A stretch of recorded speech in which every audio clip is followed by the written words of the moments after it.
Note the warnings and follow the operation procedure found in the Fusion Adjustable Flow Cap Manual 3A5616. Depressurize the gun following the pressure relief procedure in the manual. Disconnect the air supply and remove the old back cap. Then assemble the variable flow cap onto your Fusion air purge gun.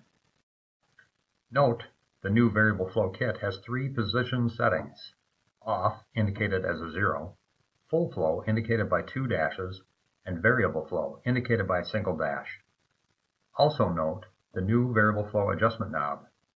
For the best results, begin by pushing and turning the variable flow adjustment knob fully clockwise to the smallest pattern. Note that the air valve must be off in order to adjust the pattern size. Test spray and make pattern adjustments until the variable flow pattern setting is where you want it.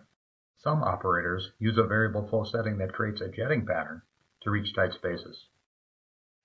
Other operators prefer to set the variable flow setting to 1/3 to 1/2 flow for smaller stud cavities.